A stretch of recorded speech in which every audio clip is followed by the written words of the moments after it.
सांस्कृतिक राजधानी में क्या कुछ चल रहा है, क्या गहमा गहमी है चुनाव का, इसको समझने की कोशिश कर रहे हैं। लेकिन मेरे पीछे एक स्टैचू, एक बहुत शानदार आप स्टैचू देख रहे, ये कर्नाटक में अलग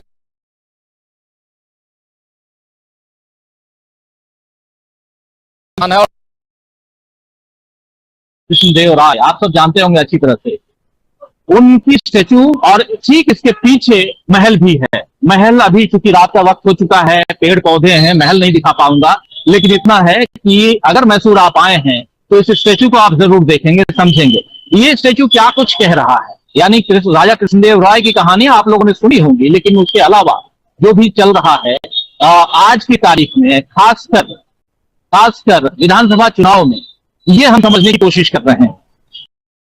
कल बेंगलुरु में थे, बेंगलुरु हम लोग यहां पहुंच रहे थे, रास्ते में बहुत कुछ समझने की कोशिश हमने की। का एक पड़ाव भी आता है, एक बहुत बड़ा शहर आता है,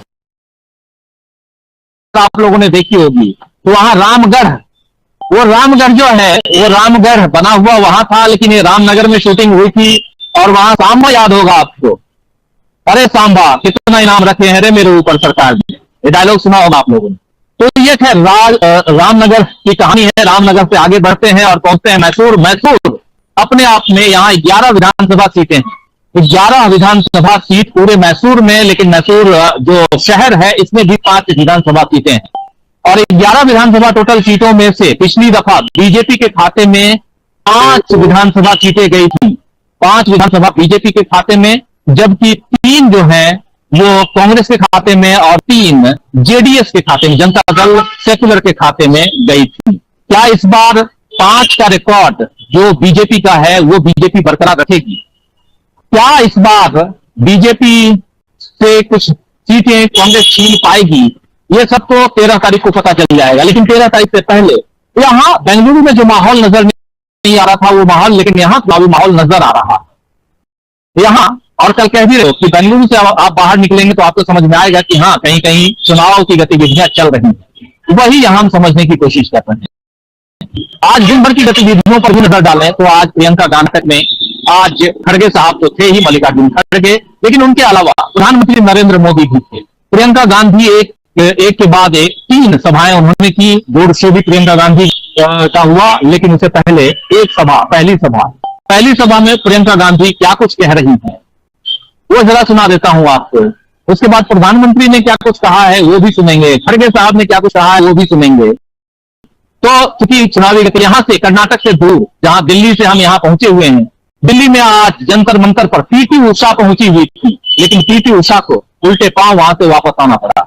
ये तस्वीरें आप लोग देख चुके हैं। पीटी उषा को आप सब अच्छी तरह से जानते हैं, उड़न परी के रूप में जानी जाती रही जो पीटी उषा, आज उनको महिलाएं, जो महिला पहलवान है, वो उनसे मिलने के लिए इच्छुक नहीं है। आखिर क्या कारण है ये यहां बताने की जरूरत नहीं है, लेकिन थोड़ी बहुत नजरें हमारी टिकी हुई हैं जंतर मंतर पर भी, वो भी आप तक पहुंचाने की कोशिश। आइए सबसे पहले सुनते हैं प्रियंका गांधी ने अपने पहले भाषण में क्या कुछ कहा, सुनिए जरा। बार बार चुनाव आता है और बार बार आपका ध्यान भटक जाता है, आप जवाब ही नहीं मांगते। आपने ये माहौल बना दिया है देश में, प्रदेश में, कि कुछ ना करे नेता तब भी उसको मालूम होता है कि वो आके मंच पे खड़े हो जाएगा, कोई जज्बाती मामला उठा लेगा, धर्म की बात करेगा, जाति की बात करेगा, तो बस फिर से जीत जाएगा। तो अगर उसको मालूम है कि वो ये सब बातें करके चुनाव जीत सकता है तो वो काम क्यों करेगा? इसीलिए तो काम करना बंद हो गया है, इसीलिए तो जवाबदेह सरकारें बनती नहीं है, क्योंकि जब मौका आता है चुनाव का तो ऐसा ध्यान भटका देते हैं मीडिया में ये सब डाल के और धर्म की बातें करके और इधर उधर की बातें करके कि आपका वोट तो आना चाहिए, आपका वोट आपके विकास के लिए, आपके बच्चों के विकास के लिए जाना चाहिए। आप भूल जाते हैं, आपके जज्बात उठ जाते हैं, आप भूल जाते हैं। तो इसीलिए मैं चाहती हूं कि आज आपके सामने खड़े हुए आपसे वोट नहीं मांगना है मुझे, आपकी जागरूकता मांग रही हूं मैं कह रही हूं जाग जाओ, बहुत हो गया है, 10 साल होने वाले हैं। जब देखो मंच पे आके फिजूल की बातें करते। अरे बताएं तो सही, 3.5 सालों में कर्नाटका में किया क्या? अगर किया है तो बता पाओगे। मैं बताती हूं कांग्रेस ने क्या किया जब कांग्रेस की सरकार थी। अन्ना भाग्य बनाया, क्षीरधारे, क्षीर भाग्य, पशु भाग्य, आरोग्य भाग्य, विद्याश्री, इंदिरा कैंटीन, ये सब तो कांग्रेस स्कीम थी। और इससे आपको सुनी कांग्रेस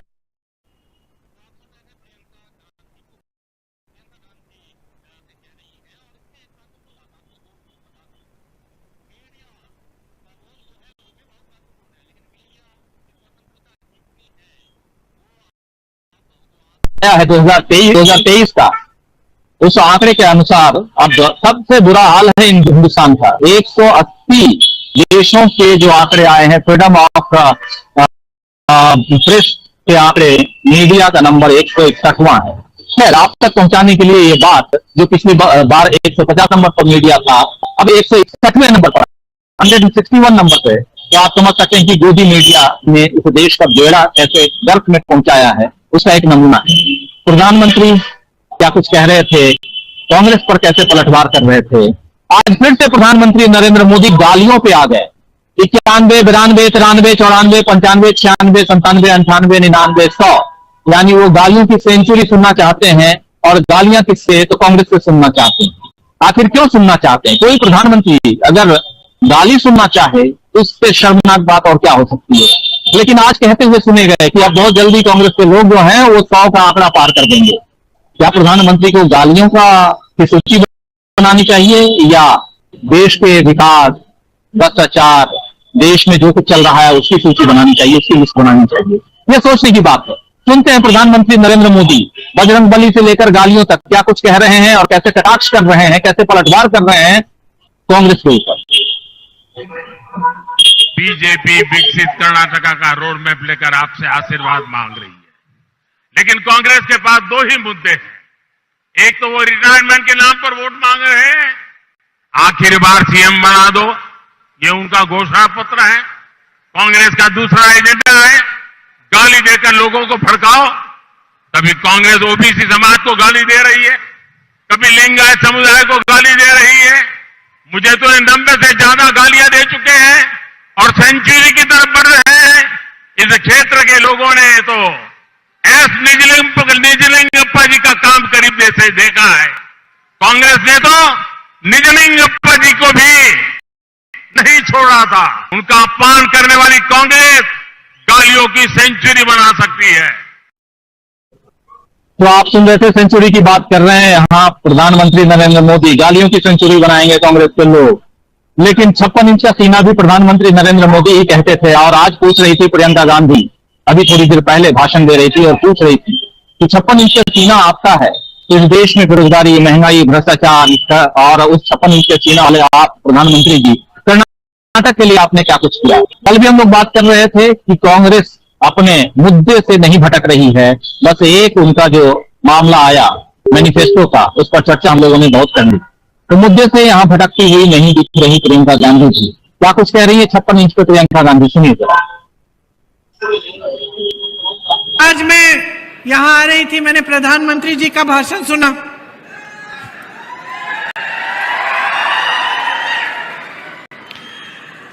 प्रधानमंत्री जी मैंने सोचा देखती हूं क्या कह रहे हैं। क्या कहा उन्होंने? कहा कि हमारा सपना था, कि बीजेपी का सपना था, मोदी जी का सपना था कि कर्नाटका को वो देश में सबसे विकसित प्रदेश बनाएंगे। ये कहा उन्होंने।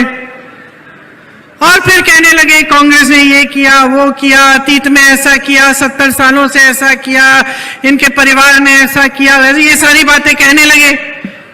तो मैं सोच रही थी, अरे ये तो अंतर्यामी है, सर्वज्ञानी है, सर्वशक्तिमान, सर्वोपरि है, 56 इंच की सीने वाले हैं। इनका सपना कैसे टूट गया?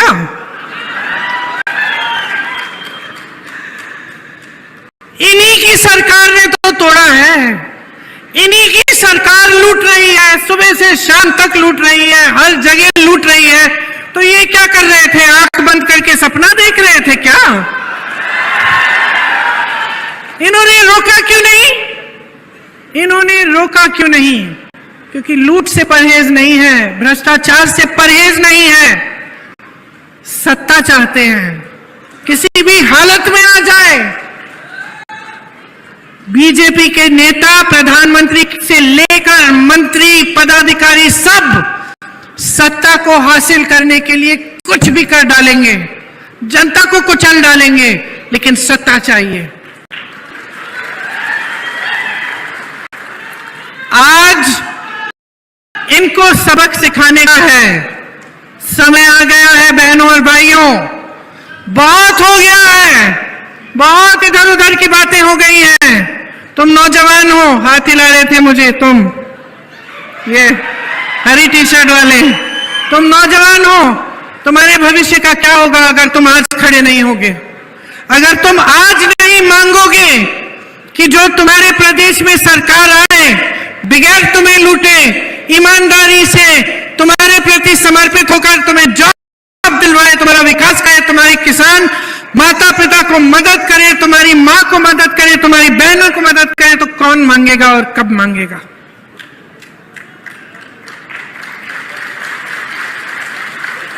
तो अब समय आ गया है कि आप सब जागरूक बन जाओ, इनको सबक सिखाओ।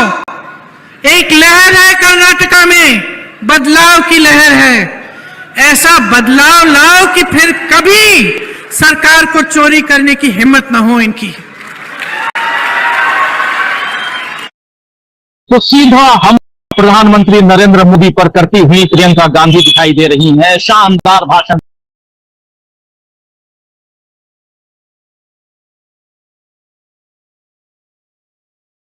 सीधा भी 56 इंच की बात उन्होंने कह दी। सब कुछ है, आप सर्वज्ञानी हैं, ये सब कह दिया, लेकिन आखिर में कर्नाटक के लोगों, आप किसको जिताना चाहते हैं, ये कर्नाटक के लोगों पर छोड़कर प्रियंका गांधी आगे बढ़ती हैं। दूसरी तरफ मल्लिकार्जुन खड़गे जो कांग्रेस के प्रेसिडेंट हैं, मल्लिकार्जुन खड़गे लगातार वो भी वार कर रहे हैं। और मल्लिकार्जुन खड़गे ने आज जो बातें कही हैं, बहुत महत्वपूर्ण बात कह रहे हैं। क्या सिर्फ आप ही गरीब हैं, आप ही सिर्फ रोते रहते हैं? आइए जरा सुन लेते हैं मल्लिकार्जुन खड़गे को भी, चर्चा को आगे बढ़ाएंगे। हमारे साथ बहुत सारे लोग यहाँ भी जुड़े हुए हैं और बहुत सारे साथी स्टूडियो से भी जुड़े हुए हैं, उन सब से आपका परिचय करवाऊंगा, लेकिन पहले सुनते हैं मल्लिकार्जुन खड़गे को। सुनिए जरा।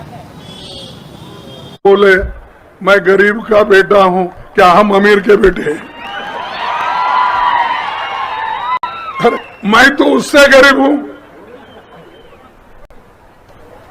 ಆದರೂ ನಾವು ಮಾಡಿಕೊಟ್ಟಿದ್ದೇವಲ್ಲ ಕೆಲಸ, ನೀವೇನು ಕೊಡುಗೆ ಕೊಟ್ಟಿರಿ ಕರ್ನಾಟಕ, ನೀವೇನು ಗುಲ್ಬರ್ಗಕ್ಕೆ ಕೊಡುಗೆ ಕೊಟ್ಟಿರಿ?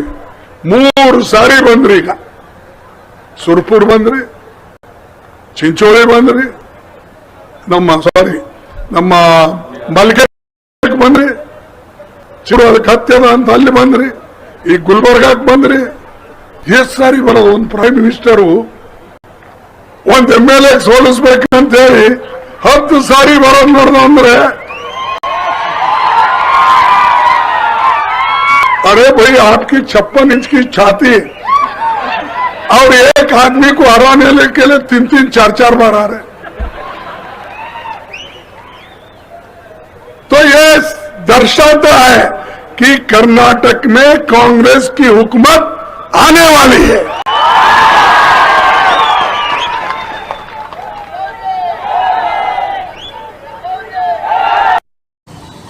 तो मल्लिकार्जुन खड़गे भी लगातार वार करते हुए, जोरदार वार करते हुए प्रधानमंत्री नरेंद्र मोदी पर, और ये भी कह रहे हैं आपकी 56 इंच की छाती, 56 इंच की छाती आज छाई रही ये बात पूरे कर्नाटक में अलग अलग ढंग से, और वो भी कांग्रेस की तरफ से। प्रियंका गांधी भी याद दिला रही हैं प्रधानमंत्री नरेंद्र मोदी को, और मल्लिकार्जुन खड़गे भी याद दिला रहे हैं। इस बीच प्रधानमंत्री नरेंद्र मोदी जो बात कह रहे थे, आप लोग सुन चुके हैं, कह रहे थे सीधा कि सेंचुरी कब बनाओगे, गालियों की सेंचुरी। और साथ साथ हनुमान चालीसा पढ़ते हुए कई लोग सुनाई दे रहे हैं। हनुमान चालीसा गालियों से बाहर निकल करके अगर बात करें, क्योंकि हम अगर उस पर बात करेंगे तो हम भी फंसे हुए दिखेंगे, क्यों सीधा मामला जो है मुकाबला। और अगर एक विश्लेषण की बात, एक विश्लेषक के रूप में बात करें, तो तो बात होनी चाहिए डेमोक्रेसी की, बात होनी चाहिए लोकतंत्र की, जिसे हिंदी में कहते हैं, संविधान की बात होनी चाहिए। लेकिन बात यहां क्या हो रही है? गालियों, संप्रदाय, ध्रुवीकरण, इन सब के इर्द गिर्द हुई बीजेपी की आखिर क्यों की जाए बात कहीं जरूरी, कहीं जरूरी नहीं। हमारे साथ बात करने के लिए कुछ खास मेहमान जुड़े हुए हैं, उन सबसे आपका परिचय करवाता हूं। लेकिन सबसे पहले आप तमाम दोस्त साथी शुभचिंतक जो अब तक जुड़ चुके हैं, जो जुड़ने वाले हैं, आप सबका तहे दिल से इस्तकबाल करता हूं, स्वागत करता हूं इसमें। और जो जुड़ गए हैं उनका भी, जो जुड़ने वाले हैं उनका भी, जो बाद में देखेंगे उनका भी। तो इस कार्यक्रम में हमारे साथ कुछ खास मेहमान यहाँ जुड़े हुए हैं। जरा यहाँ हमारे साथ कुछ लोग जो जुड़े हुए हैं उन सबसे आपका परिचय करवाता हूं, और उसके बाद स्टूडियो में हमारे साथ जो जुड़े हुए हैं उन सबसे भी आपका परिचय जुड़े हुए हैं। हमारे साथ यहाँ प्रशांत टंडन जी जुड़े हुए हैं हमारे साथ हैं। संकल्प मल्होत्रा हमारे साथ इधर जुड़े हुए हैं। नासिर जी जुड़े हुए हैं यही इसी मैसूरू से, और हम रफीउल्लाह जी जुड़े हुए हैं इसी मैसूरू से। तो नागरिक समाज हमारे साथ है, और साथ में आप देख रहे होंगे विंडो में 4 खास मेहमान हैं। प्रोफेसर अखिल स्वामी जी हमारे साथ जुड़े हुए हैं, प्रोफेसर रविकांत जी हमारे साथ जुड़े हुए हैं, डॉक्टर दीपक पाचकोट जी जुड़े हुए हैं, और हमारे साथ ही अमरेंद्र उपाध्याय जी जुड़े हुए हैं। आप सबका भी तहे दिल से इस्तकबाल करता हूं, स्वागत करता हूं इस कार्यक्रम में। और अपने स्टूडियो में जुड़े हुए साथियों के पास थोड़ा बाद में आऊंगा, क्योंकि वो भी सोच रहे होंगे कि यहाँ ग्राउंड जीरो पे क्या कुछ हो रहा है। जरा ग्राउंड जीरो से समझने की कोशिश करते हैं कि चुनाव जा किधर रहा है। सबसे पहले आना चाहता हूं प्रशांत टंडन जी के पास में, और उसके बाद हमारे और 3 साथी जो यहाँ के लोकल हैं इनसे भी समझेंगे। प्रशांत जी, किस रूप में आप देख रहे हैं चुनाव? अब आखिरी ओवर के कुछ बॉल बाकी हैं, और उसमें क्या कुछ चल रहा है? देखिए, आखिरी ओवर बॉल में मैच उसी तरफ जाएगा जिस तरफ से मैच शुरुआती तरह से चल रहा था। यानी जो मुद्दे कर्नाटक के हैं, वो मुद्दे कर्नाटक के नोएडा के टीवी स्टूडियो से अलग हैं, और वो मुद्दे आरक्षण के हैं। वो मुद्दे यहाँ पे जो कोऑपरेटिव मिल्क फेडरेशन है नंदिनी, उसके हैं। वो मुद्दे यहाँ पे बहुत सारे दूसरे जो स्थानीय मुद्दे हैं, रोजगार के, इसके सारे मुद्दे हैं। यहाँ एक बात और खास है राजीव जी, कि दलित वोट 17.5%, और यहाँ पे दलित जो रिजर्व कंस्टिट्यूंसी है वो 36 है। और ऐसा देखा गया है कि जिस तरह में 36 जाती हैं, 36 में 2 ज्यादा सीटें लेकर आता है, सरकार उसी की बंगलोर में बनती है। ये ऐसा ट्रेंड चल रहा है। और पिछली बार भी, मतलब कर्नाटक में, और पिछली बार भी उनके आई थी, तो बीजेपी को इस बार इन सीटों को लेकर बहुत कसर है। और इसमें जो बात समझ में आ रही है लोकल लोगों से बात करके, खट्टेदारों से बात करके, कि मल्लिकार्जुन खड़गे फैक्टर बहुत बड़ा फैक्टर होगा। एक दूसरा, जो 75% रिजर्वेशन की सीलिंग बढ़ाने का वादा है, वो बड़ा फैक्टर है। तो यहाँ पे ये जो फैक्टर्स है, यहाँ कोई गाड़ियों की गिनती नहीं कर रहा है, कोई यहाँ पे दूसरे ऐसे मुद्दे नहीं। ये माने कि प्रधानमंत्री नरेंद्र मोदी जो गालियों की गिनती कर रहे हैं, ये उत्तर भारत के लिए कर रहे हैं? जी बिल्कुल, मुझे वही लगता है। जो कर्नाटक का इलेक्शन नहीं होगा। दूसरा एक और बात है राजीव जी, कि नरेंद्र मोदी को जो हमको ट्रेंड दिखाई दे रहे, चाहे वो सर्वे हो, चाहे वो हम लोग जब अभी बंगलुरु से मैसूरू आए हैं, रास्ते पर लोगों से बात करते हुए आए, जो हमको दिखाई दे रहा है, बाकी सारे लोग जो बताएंगे, जो हमको दिखाई दे रहा है, प्रधानमंत्री नरेंद्र मोदी अपनी छवि के लिए बहुत बड़ा रिस्क ले रहे हैं। आप भी हमारे साथ जब हम लोग बात कर रहे थे, यहाँ पे भी स्थानीय लोग भी जो सिटी चीफ मिनिस्टर मुंबई, उनको नहीं जानते, साहब को जानते हैं। और मोदी साहब अगर इतना हाइपर कैंपेन कर्नाटक में कर रहे हैं, और वो रिजल्ट वैसे नहीं आए, रिजल्ट वैसे ही आए जिसका अंदाज लग रहा है, अगर वो रिजल्ट वैसे नहीं आए, तो प्रधानमंत्री नरेंद्र मोदी की जो छवि है, वो छवि में बड़ा भारी डेंट लगेगा कर्नाटक से। तो छवि प्रधानमंत्री नरेंद्र मोदी जो कुछ कर रहे हैं, क्या वो नॉर्थ इंडिया के लिए कर रहे हैं या दक्षिण का दरवाजा उनके लिए परमानेंटली बंद ना हो जाए इसके लिए कर रहे हैं? प्रधानमंत्री नरेंद्र मोदी का जो भाषण है, आप सब लोग सुन रहे हैं। नासिर भाई, आपसे समझना चाहूंगा, उस भाषण से कर्नाटक की जनता को, कर्नाटक के वोटर्स को क्या फायदा हो रहा है? उनके भाषण को कर्नाटक का जो वोटर है वो कैसे आके वोट देगा? आपको लगता है कि बाहर निकल के आएगा? बोलिए मोदी जी अपने भाषण से। आज का कर्नाटक, आज जो इधर जो वोटर्स का प्रेडिक्शन है, कांग्रेस को कोई टक्कर देने वाला ही नहीं है।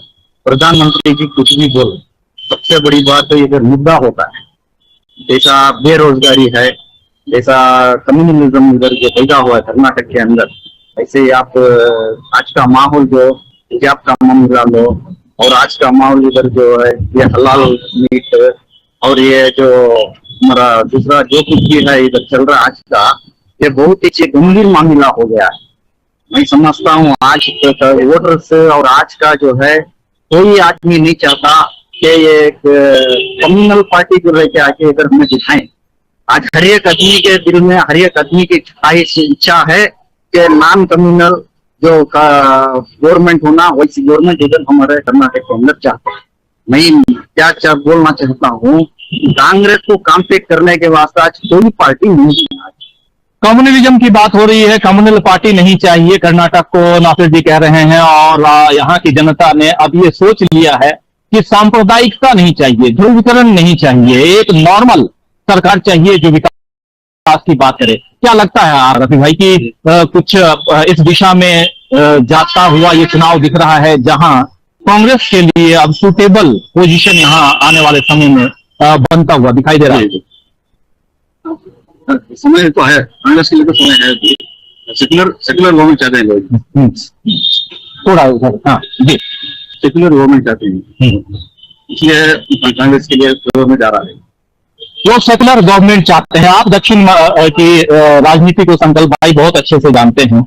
आपसे भी समझना चाहता हूँ, कर्नाटक की जनता, प्रधानमंत्री इतना एग्रेसिव है, इतना एग्रेसिवली भाषण दे रहे हैं, गालियां गिन रहे हैं, तो मेरी बात उनको एग्रेसिव क्यों ना हो? हाँ वो बताइए आप। क्योंकि उन्होंने काम कुछ किया नहीं, सिर्फ 2 या 3 लोग ही लगे हुए हैं, नड्डा जी, प्रधानमंत्री जी और अमित शाह जी, तो 3 लोग ही लगे हुए हैं। इनके एमएलए का है, इनके मिनिस्टर का है, सारी वो लोग क्या कर रहे हैं, दिख ही नहीं रहे, कोई फ्रेम में नहीं है। और नंबर तो इनको बस ऐसे नहीं है कि गालियां भी गिना दो, तो काम तो गिनाओ अपना, क्या काम किया, क्या जनता के लिए क्या काम किया, देश के लिए क्या काम किया है। हंगर इंडेक्स पे टॉप गया इंडिया। अब मेरे को नहीं लगता कि यहाँ कोई बीजेपी दोबारा आने का चांस हो। इस हिसाब से आज मैं भी घुमाऊँ आज यहाँ पर, कांग्रेस पे है यार बहुत अच्छा स्कोप है, और उम्मीद करते हैं कांग्रेस ही आएगी यहाँ पर। यहाँ हमारे साथ 3 स्थानीय लोग हैं और तीनों कह रहे हैं कांग्रेस को एज है। लेकिन हमारे साथ जो स्टूडियो में बैठे हुए हमारे 4 साथी हैं, सबसे पहले आना चाहता हूँ प्रोफेसर अखिल स्वामी जी आपके पास से। स्वामी जी, यहाँ ग्राउंड जीरो पे जो कुछ चल रहा है, हम तो पल पल की रिपोर्ट आप सब तक पहुंचा रहे हैं, लेकिन आप वहां बैठ करके क्या कुछ देख रहे हैं, क्या कुछ खबरें आ रही हैं, पोल आ रहे हैं, और जंतर मंतर पर हम देख रहे हैं कि पीटी उषा को उल्टे पांव वापस जाना पड़ता है। क्या कुछ आप कर्नाटक को लेकर और कर्नाटक का जो रिजल्ट है आने वाले समय में जो आएगा, यानी 13 मई को, उसको लेकर देश में देखने जा रहे हैं? स्वामी देखिए राजीव जी, मैं ये सोच रहा था कि पूरा विश्व कितने विस्मय से भारतवर्ष को देख रहा होगा, क्योंकि जितने भी देश पूरे विश्व में लोकतांत्रिक देश हैं, अमेरिका में, ब्रिटेन में और सारे यूरोप में जो इलेक्शंस होते हैं वो इस बात पे होते हैं कि आर्थिक विस्तार कैसे हो रहा है, बेरोजगारी कैसे दूर हो रही है और काम कैसे हो रहा है।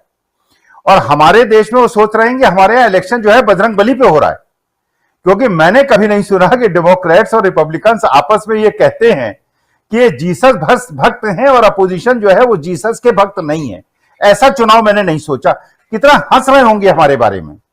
आप ये सोचिए, ब्रिटेन जैसा देश हमारे हिंदुओं को, जो कि राम भक्त भी है और हनुमान भक्त भी है, जहां पे हिंदुओं की संख्या नगण्य है, वो अपने देश का प्रधानमंत्री इसलिए बनाते हैं कि वो अर्थशास्त्र का ज्ञाता है और वो जानते हैं, वो ये मानते हैं कि यूके को, ब्रिटेन को उन्नति करने के लिए आवश्यक है कि उनको एक आर्थिक विशेषज्ञ चाहिए।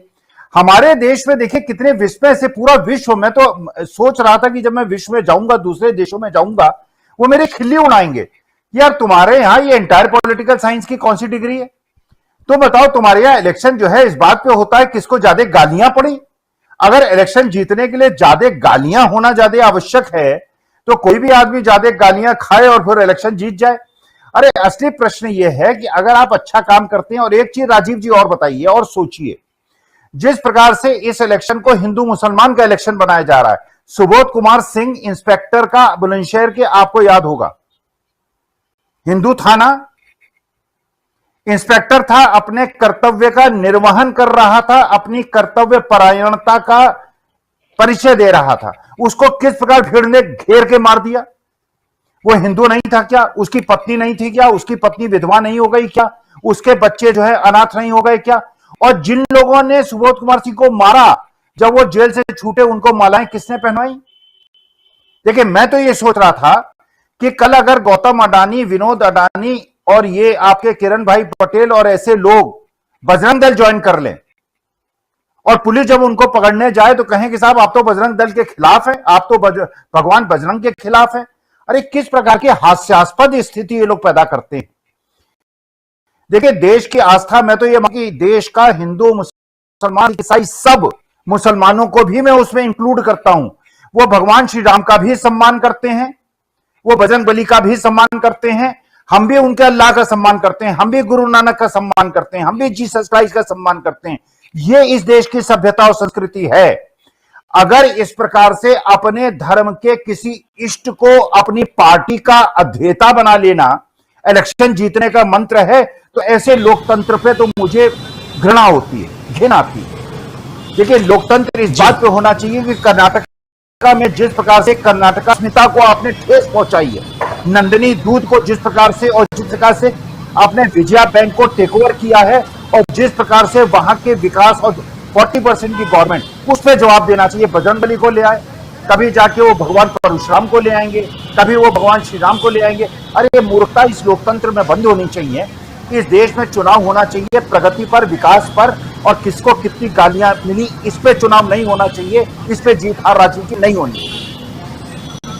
जी बिल्कुल बिल्कुल सही कह रहे हैं यहाँ पर। लेकिन कहां से बजरंग बली आ गए, कहां से हनुमान जी आ गए? बजरंग दल का मतलब किसी का अगर नाम राम है तो उसका मतलब वो भगवान राम तो नहीं है ना।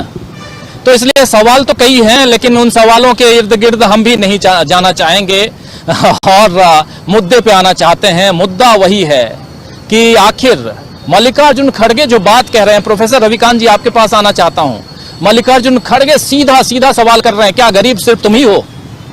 और अगर देखा जाए तो यहां दलितों की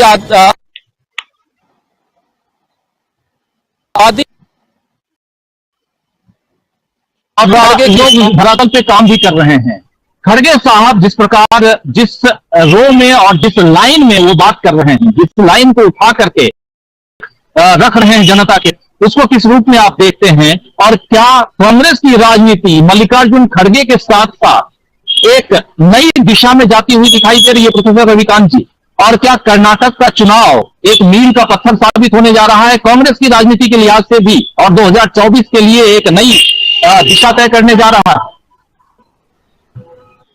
देखिए राजीव जी, निश्चित तौर पर ये 2024 के चुनाव की बिल्कुल पूर्वार्ध है एक तरह से, और इसका असर 2024 के लोकसभा चुनाव पर भी पड़ने वाला है, और इसीलिए उसमें बजरंगबली की भी एंट्री हो गई है।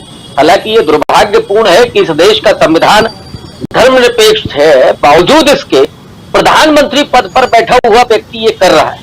तो इससे मुझे वो लाचारगी समझ में आती है, वो बेबसी समझ में आती है कि मोदी जी के सामने 9 साल में अपने प्रधानमंत्रित्व काल में जो उन्होंने काम किए हैं वो उस पर वोट नहीं मांग रहे हैं।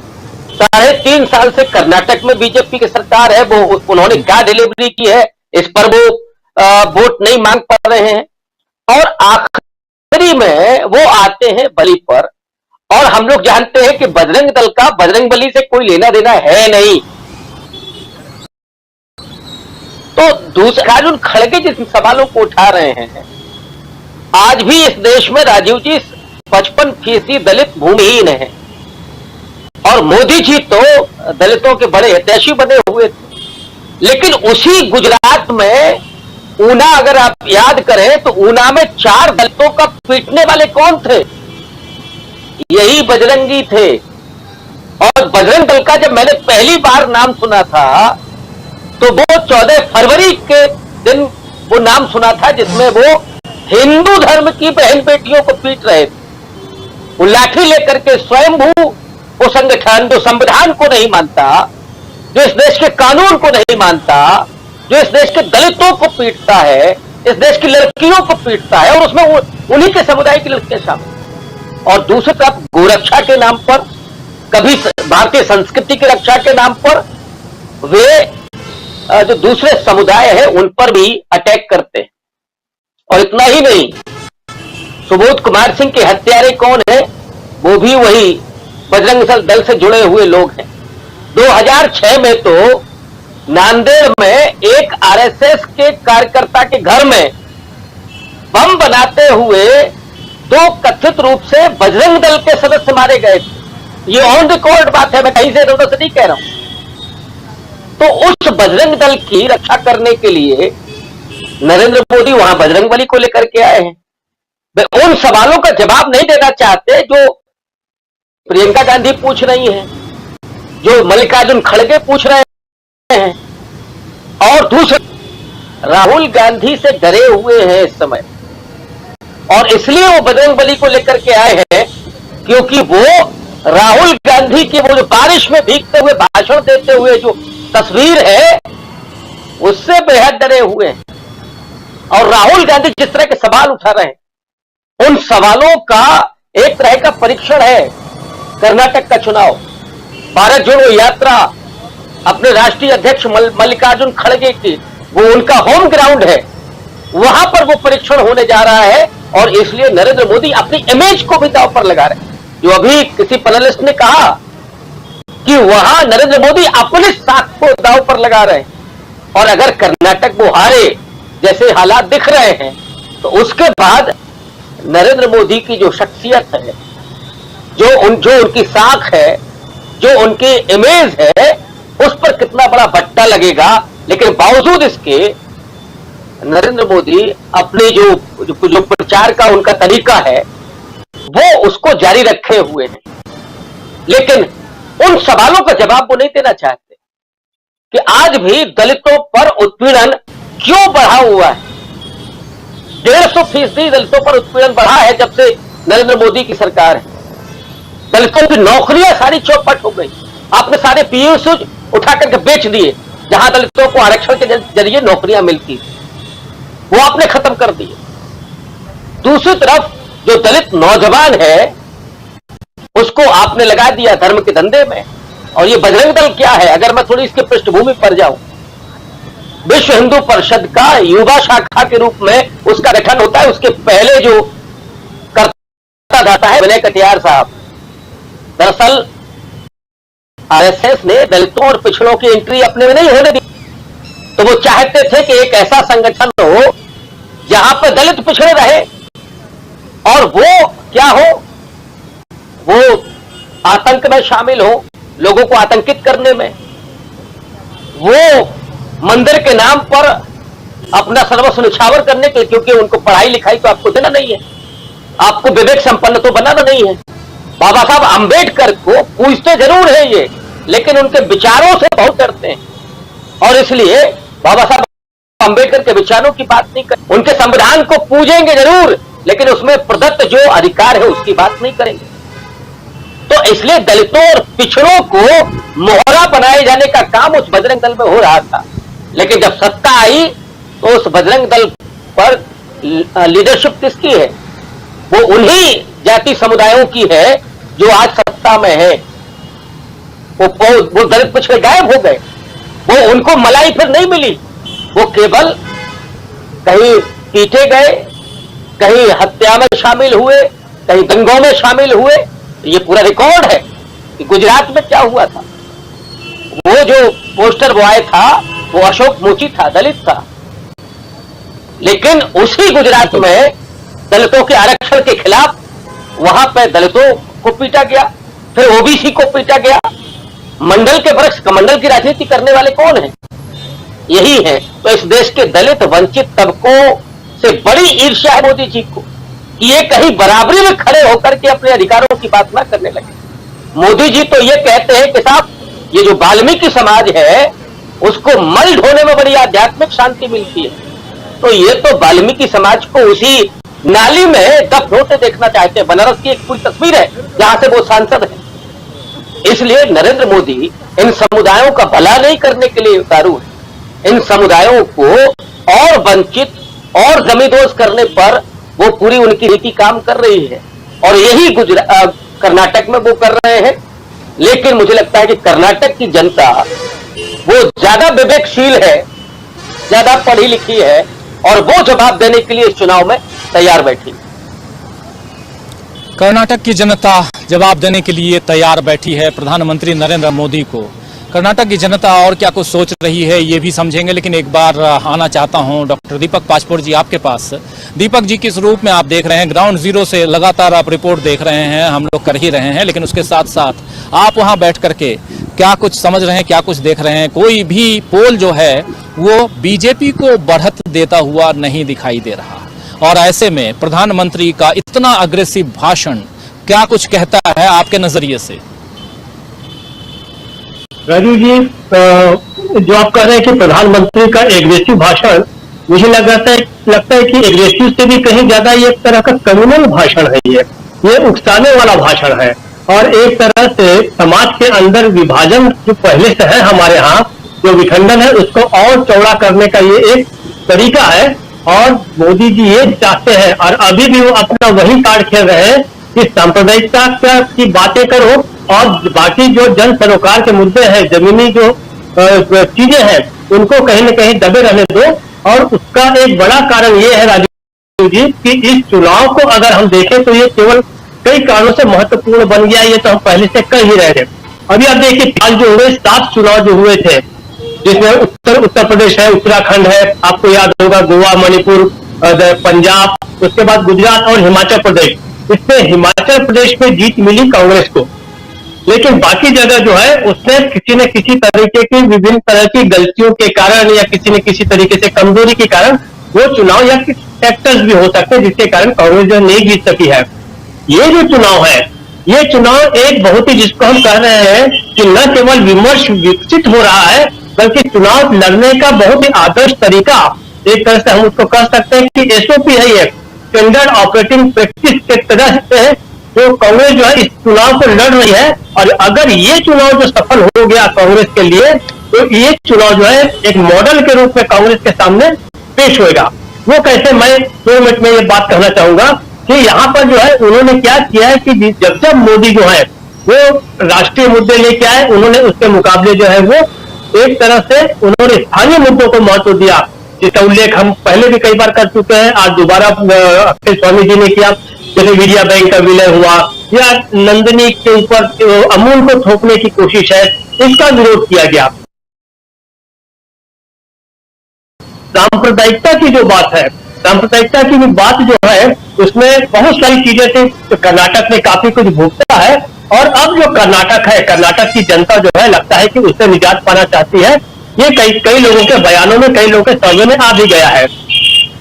कल जो हनुमान जी की जो एंट्री कराई गई इस चुनावी विमर्श में, उसको लेकर एक आशंका जरूर थी कि क्या इससे जो है कांग्रेस को नुकसान होगा, क्या कांग्रेस ने ऐसी बॉल डाल दी जिस बॉल को खेलने में बीजेपी की महारत है।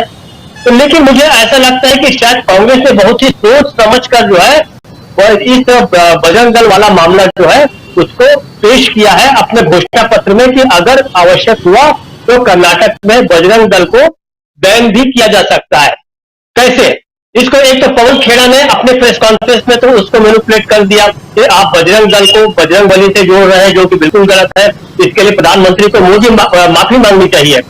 दूसरी बात, छत्तीसगढ़ के मुख्यमंत्री भूपेश बघेल ने भी ये बात कह दी है कि अगर आवश्यक हुआ तो छत्तीसगढ़ में बजरंग दल को जो है वो बैन किया जा सकता है। इसका मतलब है कि कांग्रेस ने इस मुद्दे को बहुत ही सोच समझकर उठाया है, और अगर ऐसी बात है तो इस साहसिक पहल के लिए मैं निश्चित रूप से कांग्रेस को बधाई देना चाहूंगा कि चुनाव के कारण वो अपने विमर्श से पीछे न हटे, और अगर वो कहती है, कांग्रेस कहती है कि हाँ, ऐसे नाजुक मौके पर भी वोट गंवाने का खतरा उठाकर भी अगर वो किसी भी आतंकी संगठन को, उन्होंने पीएफआई को भी बैन करने की बात कही है, तो ये जो है ऐसा लग रहा है कि कांग्रेस इसको बहुत उसने सोच लिया है कि इससे हमें नफा होगा या नुकसान होगा, उसके बाद कहीं ये बात उठाई गई है। अब मुझे ऐसा लगने लगा है, तो घोषणा पत्र में, कर्नाटक के चुनावी घोषणा पत्र में कांग्रेस ने जो बजरंग दल को और पीएफआई को बैन करने की बात कही है, ऐसा लगता है कि ये बात शायद वहां स्वीकार होगी।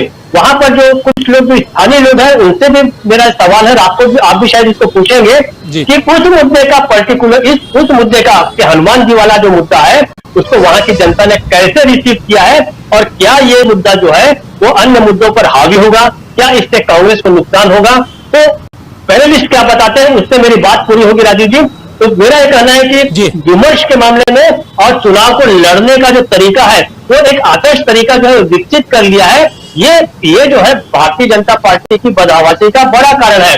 मोदी जो निराश है वो इसलिए क्योंकि जानते हैं कि कर्नाटक में जिस हिसाब से कांग्रेस चुनाव लड़ रही है, उसी को अगर वो आगे ले जाती है, उसका ये जो तौर तरीका है चुनाव लड़ने का, वक्त पे उनके बातों को काटना, अपनी बातों को बढ़ना, स्थानीय मुद्दों को महत्व देना, अच्छे कैंडिडेट सामने लड़ना, तो ये जो एक आदर्श चुनाव लड़ने का तरीका अगर विकसित कर लिया कांग्रेस ने, तो पिछली जो अनेक उसकी असफलता है वो पीछे रह जाएंगी और आने वाले चुनाव में कांग्रेस को फायदा होगा। राजीव जी। जी बिल्कुल, यहाँ की जनता कल से हम लोग भी पूछ रहे हैं कि क्या ये हनुमान जी, बजरंग बली, इन सब को समझ रही है, देख रही है, या क्या इसको मुद्दा मानती है। जनता का कहना है कि तू इधर उधर की बात मत कर, पहले ये बता कि 40% किधर गया। तो जब लोग ये पूछ रहे हैं तो आप समझ सकते हैं कि यहाँ हनुमान जी कहाँ से आ गए, बजरंग दल हो कि कुछ और हो। लेकिन आप बहुत महत्वपूर्ण बात यहाँ रख रहे हैं और ये कह रहे हैं कि कांग्रेस ने एक बहुत बड़ा रिस्क लिया है। हाँ, ये उत्तर भारत के हिसाब से देखा जाए तो हो सकता है, लेकिन यहाँ दक्षिण भारत में और आज की तारीख में जबकि सूरज अस्त होता हुआ दिखाई दे रहा है, लोग जैसी बातें कर रहे हैं उसमें बीजेपी के लिए बहुत कुछ यहाँ दिखाई नहीं दे रहा। सीधे शब्दों में कहूँ, ग्राउंड जीरो, अलग अलग शहर से गुजर रहे हैं हम लोग और हर जगह बातचीत कर रहे हैं, समझने की कोशिश, टटोलने की कोशिश नब्ज को कि क्या कुछ यहाँ की जनता सोच रही है, किस दिशा में जा रहा है ये चुनाव। तो वहाँ साफ समझ में आ रहा है कि प्रधानमंत्री शायद नर्वस हो गए हैं और नर्वसनेस के साथ वो भाषण दे रहे हैं, यहाँ के लोग कह रहे हैं। हमारे साथ दो और साथी जुड़े हुए हैं, जरा आपका परिचय। मेरा नाम मोहम्मद सिफ्तैन। मोहम्मद आसिफ। मोहम्मद सिफ्तैन। मोहम्मद सिफ्तैन। आपका जुल्करनैन। दोनों यहाँ के लोकल हैं, इनके पास भी आऊंगा, लेकिन एक बार पहले अमलेंदु जी के पास में आता हूँ। अमलेंदु जी भी हमारे साथ स्टूडियो में बैठे हुए हैं। अमलेंदु जी, किस रूप में आप बहुत कुछ सुन रहे हैं, जरा आपकी प्रतिक्रिया, किस रूप में आप देखते हैं अब कर्नाटक का चुनाव किस दिशा में जा रहा है, जरा फटाफट बताइए, क्योंकि इधर भी लोग हैं और सबसे बात करना एक बार चाहूंगा फिर से। राजीव जी, कर्नाटक का चुनाव लगभग तय हो चुका है और प्रधानमंत्री नरेंद्र मोदी जो है वो लगातार गलतियों पर गलतियां करते चले जा रहे हैं और भारतीय जनता पार्टी के लिए कर्नाटक में गहरी खाई खोदते चले जा रहे हैं। प्रधानमंत्री ने जिस तरीके से कांग्रेस पे जो पलटवार किया, उसका आज जो खड़गे जी ने जवाब दिया है, उससे प्रधानमंत्री खेल गए हैं पूरी तरीके से और नर्वस हो गए, जैसा कि आपने कहा। आज चिंचोली जगह है, शायद वहां जनसभा की खड़गे जी की वहां थे, पड़ोस का राज्य आंध्र प्रदेश, वहां की जो कांग्रेस के अध्यक्ष रेवंत रेड्डी, वो वहां संबोधित कर रहे थे, हिंदी में बोल रहे थे।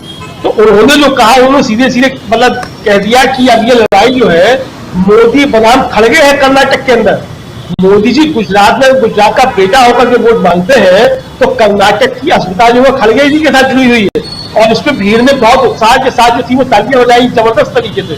यानी कि अब वहां मोदी जी जिस तरीके से वार कर रहे हैं खड़गे जी के ऊपर, वो उल्टा पड़ रहा है। और जिस तरीके से प्रधानमंत्री ने कई बार खड़गे जी का अपमान किया और अमित शाह ने खड़गे जी का अपमान किया, मुझे लगता है कि कन्नड़ अस्मिता के ऊपर एक जबरदस्त हमले के रूप में कर्नाटक की जनता इसको देख रही है अच्छे तरीके से। और आज दिन में भी जब आप लोगों से बात कर रहे थे, तो जो स्थानीय मुद्दा था नंदिनी मिल्क का, यानी जो स्थानीय मुद्दा था नंदिनी मिल्क का, उसको कन्नड़ जनता ने अपनी अस्मिता के ऊपर गंभीर चोट के रूप में देखा है और इसको इस तरीके से देखा है कि गुजरात के दो व्यापारी आकर के जो है वो कन्नड़ अस्मिता पे हमला कर रहे हैं, यानी कि रोजी रोटी पे हमला कर रहे हैं। तो मुझे लगता है कि ये बहुत गंभीर चीज है। और आज प्रियंका गांधी भी जिस तरीके से हमलावर रही और जिस तरीके से उन्होंने घेरा प्रधानमंत्री को, मुझे लगता है कि प्रधानमंत्री इस तरीके की गलतियां अगर और जाएंगे तो और ज्यादा करेंगे और जितना जाएंगे भारतीय जनता पार्टी के लिए नुकसान ही कर्नाटक में जाकर करेंगे। राजीव जी,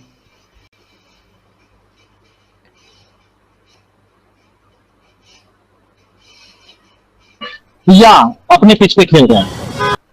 देखिए, प्रधानमंत्री नरेंद्र मोदी, जैसा मैंने पहले कहा कि बहुत ज्यादा उन्होंने अपने आप को यहाँ कर्नाटक के स्टेट में लगा दिया है, और वो उनके आगे के राजनीतिक भविष्य के लिए बहुत नुकसानदायक होगा। क्योंकि जिस तरीके के ट्रेंड हमको दिखाई दे रहे हैं, अगर वो आते हैं तो आप ये देखिए कि उनका अब तक का औरा का वो ट्रेंड होगा। दूसरी बात, तो कांग्रेस के लोगों से ये कहना चाहता हूँ, अगर वो अपने लोकल नेताओं से बात कर रहे हैं और अगर उनके पास टूल्स होंगे उनके सोशल मीडिया डिवीजन में, जो सोशल सेंटीमेंट कर्नाटक के लोगों की देख रहे होंगे, तो वो नरेंद्र मोदी के कुछ भी बात बोलने पर वेट करना बंद कर देंगे, क्योंकि उसका यहाँ पे कोई रेजोनेट नहीं कर रहा, उसको कोई यहाँ पे उसकी कोई प्रतिक्रिया नहीं हो रही। यहाँ पे लोग अपने मुद्दों पर जिनकी चर्चा करनी थी, और दलित जो 17% है वो बहुत बड़ा मुद्दा है। उसके अलावा एक और राजीव जी यहाँ पे देखने को मिल रहा है, और कई लोगों से बात करके जो पता चला है कि एक चुनाव के 5 समय पहले से भी इसका एक किरदार हम लोगों को मिलेगा कि नहीं। 5 समय पहले से यहाँ पे सोशल कैंपेन चल रहा है, खासकर दलितों के बीच में। यहाँ पे वो अम्बेडकर मूवमेंट बहुत बड़ा है, तो शायद बीजेपी उसको कंट्रोल नहीं पाए। दूसरा, यहाँ पे कल हम लोग एक लेखक से मिल रहे हैं जो कन्नड़ लेखक है, बहुत लोकप्रिय है। उनकी किताब लाखों बिक गई, जेवलू महादेवा 10 लाख से ज्यादा किताब बिक गई जी 1 महीने के अंदर। कल हम लोग उनसे मिलने जा रहे हैं, यही रास्ते में रहते हैं। उनकी किताब को लेकर एक मूवमेंट है, एक सोशल मूवमेंट है। ये जो अंडर करंट है उनकी समाज में, दलित समाज में, रिजर्वेशन जिस तरीके से हटे लगाए गए, सुप्रीम कोर्ट ने स्टे किया, कांग्रेस ने 75% का वादा किया है, ये यहाँ खड़े हुए हैं। मुझे लगता है कि इलेक्शन में ये एक डिसाइडिंग फैक्टर होगा जब ये रिजल्ट हम लोग ये हिडन जो फैक्टर्स है, हिडन जो मूवमेंट है, उनका बहुत दिखाई दे रहा है। जी बिल्कुल दोस्तों, देखिए दिल्ली बैठ करके जब हम स्टूडियो में रहते हैं और चर्चा करते हैं कर्नाटक की, तो वही बातें उसके इर्द गिर्द ही चर्चा होती है कि प्रधानमंत्री क्या कह रहे हैं, राहुल गांधी आकर क्या कह रहे हैं, मल्लिकार्जुन खड़गे क्या कह रहे हैं, या प्रियंका गांधी क्या कह रही हैं। इन 4 के अलावा 5 में किसी की बाइट ना ही आप सुन रहे होंगे, न ही बताई जा रही बातें। लेकिन जब आप धरातल पे आते हैं, ग्राउंड जीरो पे आते हैं, तो मूल मुद्दे क्या हैं उसके इर्द गिर्द हम जाते हैं। यहाँ मैसूर में 11 सीटें हैं, और इन 11 सीटों पर पहले नंबर पर अगर वोटर देखा जाए तो एससी यानी दलितों की संख्या सबसे ज्यादा है, और उसके बाद सेकंड पोजीशन जो है वो मुसलमानों का, और तीसरा पोजीशन जो है वो लिंगायतों का है। वो का ये तमाम जो अलग अलग फैक्टर्स हैं, ये फैक्टर्स भी बहुत मायने, और ये न सिर्फ मैसूर की बात कर रहा हूं, कल हम लोग यहाँ से आगे भी जाएंगे, आगे जैसे जैसे बढ़ेंगे वहां से भी आप लोगों तक हम जो पैगाम देंगे, जो कुछ ग्राउंड जीरो पे हो रहा है वो समझाने या समझने की कोशिश करेंगे, तो आप समझेंगे कि कैसे यहाँ के लोग अपनी अस्मिता के साथ उसकी रक्षा करने के लिए, देखिए चाहे कन्नड़ भाषा हो, चाहे नंदिनी दूध हो, चाहे यहाँ के लोकल मुद्दे हों, उन मुद्दों को बहुत नजदीक से उसको पकड़ने की कोशिश कर रहे हैं। और गुजरात, जिसके बारे में स्वामी जी लगातार कहते आए हैं, एक बार तो मैं कह रहा था कि स्वामी जी आप गुजराती खाना बहुत अच्छा है, उसको खाया कीजिए, आप उसको त्याग मत कीजिए, तो स्वामी जी स्टूडियो हमारे साथ हैं। लेकिन गुजरात से धीरे धीरे अब नफरत होने लगी है। मैं बहुत ईमानदारी के साथ ये बात कह रहा हूं कि अब लोग जो हैं, यहां भी बात कर रहा हूं, तो गुजरात को लेकर के, और खासकर जो नंदिनी दूध का मामला आया है बनाम नंदिनी दूध बनाम अमूल, उसके कारण बहुत कुछ बदलता हुआ दिखाई दे रहा है। जरा आपसे भी समझना चाहूंगा कि क्या लोकल मुद्दे हैं जिस पर चुनाव लड़े जा रहे हैं, क्या जो प्रधानमंत्री कह रहे हैं, हालांकि सुन ही रहे हैं मैं जो कह रहा हूं या हमारे साथी तो कह रहे हैं, लेकिन क्या लोकल मुद्दा, और यहाँ का लोकल मुद्दा बोले तो आज कांग्रेस का होना बहुत जरूरी है। जो मोदी जी 10 साल पहले जब सरकार में बैठे थे, उनके वादे बड़े बड़े थे, यहाँ तक के लो क्वालिटी तक जाके ही नहीं है। सारे हिंदुस्तान का अगर बात करें तो लो क्लास जो आदमी है इतनी तकलीफ में है। आप भी देख सकते हैं, मैसूर में ही अभी इलेक्शन चल रहा है, सभी मंत्री मिनिस्टर सब इधर पे आ रहे हैं तो क्यों वोटिंग के लिए, और कुछ भी दूसरे इश्यूज के लिए नहीं आ रहे हैं। वो उठाए नंदिनी को उठाए, क्योंकि नंदिनी और कर्नाटक के लोगों में एक क्या बोलते हैं उसको, लड़ाई के लिए आए हैं, लेकिन यहाँ के आदमी समझदार है। कांग्रेस को लाना बहुत जरूरी है। कर्नाटक की बात करें तो देखिए, कह रहे हैं कर्नाटक की बात करें तो कांग्रेस को लाना जरूरी है। आपको क्या लगता है कौन सा मुद्दा है जिस पर कांग्रेस आ सकती है? भाई लाना जरूरी ये कह रहे हैं, लेकिन अगर आप इनकी बात से सहमत हैं तो कौन सा मुद्दा हो सकता है जिस पर यहाँ की जनता जो है कांग्रेस को जाके वोट करेगी? बेशक कांग्रेस को ही वोट करेगी, क्योंकि आप ही देख सकते हैं 10 साल से जैसे कि हम लोग भी युवक हैं तो हम भी बेरोजगार हैं। जैसे कि मैं भी एमबीए किया हुआ हूँ, ऐसे कई सारे युवक। आप एमबीए किए हुए? हाँ, मैं भी एमबीए हूँ। तो जो घर में कोई युवक को पढ़ाता है कि उसको अच्छी सी नौकरी मिले बोल के, मगर 10 साल से कोई नौकरी नहीं है। आप देख सकते हैं ना, नौकरी तो नौकरी, महंगाई बढ़ रही है, इसके अलावा महंगाई की वजह से दंगे फसाद हो रहे हैं। तो आप ही देख सकते हैं ना, युवक गलत रास्तों पे चला जा रहा है। तो डे टू डे उनका जो एक्टिव ये रहता ना, जो उसकी वजह से। और जैसे अभी मैं बताता हूँ, देखो जब हमारे सिद्धरामैया जब सीएम थे ना इधर पे, तो तब कई सारे ये बेनिफिट्स दिए हुए थे। जैसे कि एग्जांपल बताता हूँ, शादी भाग्य हो या इंदिरा कैंटीन थी, ऐसे कई सारे वो बेनिफिट्स दिए हुए थे। तो अभी तो जनता जाग चुकी है, तो आने वाले इलेक्शन में बेशक कांग्रेस आएगी, 100% आएगी। तो देखिए, ये युवा हैं और एमबीए किए हुए हैं, लेकिन रोजगार नहीं है, नौकरी नहीं है। उम्मीद है कि अगली सरकार अगर कांग्रेस की आती है तो रोजगार भी, और कांग्रेस तो वादा कर रही है शायद आपके लिए 3,000 रुपए रोजगार अगर है तो 3,000 रुपए, और जो ग्रेजुएट जो है उनके लिए। जैसे हम लोग जैसे कई सारे बेरोजगार हैं, जो युवक अच्छा पढ़े लिखे हुए हैं, टैलेंटेड हैं, मगर उनको यूज नहीं हो रहा है। जो पढ़ाई पढ़ के है ना, तो यूज नहीं हो रहा है। इसलिए हमारी सरकार आना जरूरी है, कांग्रेस सरकार आना जरूरी है। हमारी सरकार कह रहे हैं, मतलब ये ऑलरेडी मान रहे हैं कि सरकार कांग्रेस की आएगी तो इनकी सरकार है। लेकिन मैं संकल्प जी आपसे समझना चाहता हूं कि क्या मुद्दा है जिस मुद्दे पे कांग्रेस चुनाव लड़ रही है?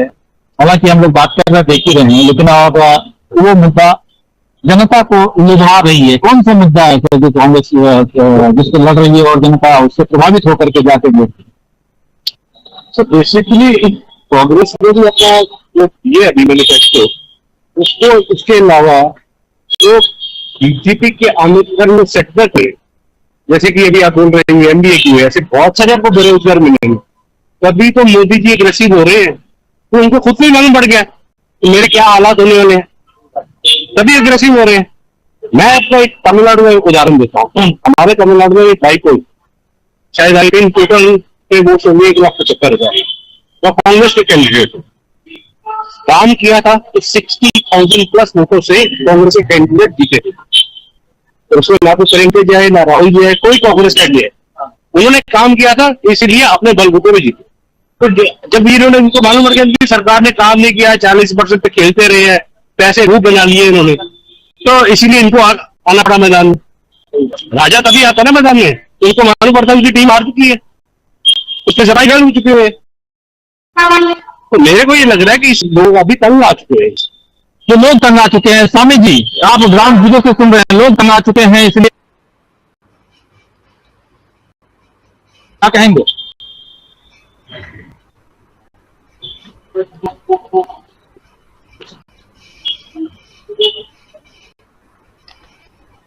स्वामी जी अनम्यूट कर लीजिए, अनम्यूट कर लीजिए, अनम्यूट कर लीजिए।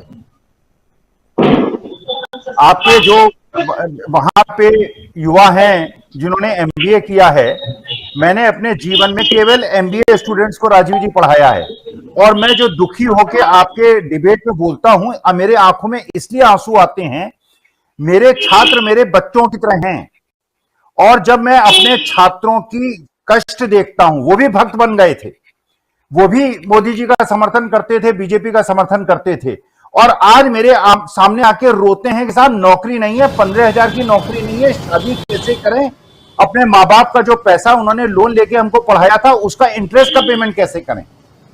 ये स्थिति है, इसलिए मैं रुष्ट होकर आपकी डिबेट में बोलता हूं। और दूसरी बात देखिए कितनी एक राजीव जी, मैं आपकी बात सहमत नहीं हूं और जो कल डिबेट हुई उससे भी सहमत नहीं हूं। जो ये बजरंग दल पे और पीएफआई पे बैन करने की कांग्रेस की बात की है, बिल्कुल सच है, ऐसा होना चाहिए। इसलिए अगर बजरंग दल बजरंग बली के प्रतीक हैं, जो बजरंग पूनिया बैठे हुए हैं 9 दिन से जंतर मंतर पे, वो पहलवान जिसने देश की सम्मान पाया, उसका नाम क्या है? बजरंग। अगर बजरंग पूनिया को खाना पीना सोने से वंचित किया जा रहा है तो यह बजरंग दल का, भगवान बजरंग बली का अपमान कैसे नहीं है? देखिए, वास्तविकता में यह देश को समझना पड़ेगा। अतिवादी कोई हो, किसी धर्म का हो, हिंदू मुसलमान सिख ईसाई कोई हो, हम उसको सहन नहीं करेंगे। इस देश में केवल वो चैन से रह पाएगा जो आपसी सद्भाव और समभाव की बात करेगा। अगर बजरंग दल मस्जिदों के सामने जाके कट्टा लहराता है, अगर वो गौरक्षकों के नाम पर बिल्कुल गरीब लोगों को, दुबले पतले लोगों को भीड़ पकड़कर पीट देती है, अगर वो बिल्किस बानो को रेप कर देती है, हम उसका विरोध करेंगे। और वास्तविकता में मैं शिक्षक हूं, देखिए राजीव जी, मैं बिल्कुल गुरु हूं, शिक्षक हूं। अपने बच्चों के, अपने युवा शिष्यों के दुख से मैं दुखी रहता हूं। वो मेरे बच्चों से बढ़कर हैं, क्योंकि मैंने उनको पढ़ाया है, और जब मैं उनको दुख में देखता हूं तो मैं दुखी होता हूं। ये जो भारतवर्ष की दुर्दशा हो रही है, बजरंग दल को बजरंग पूनिया से कंपेयर करके देख लेंगे।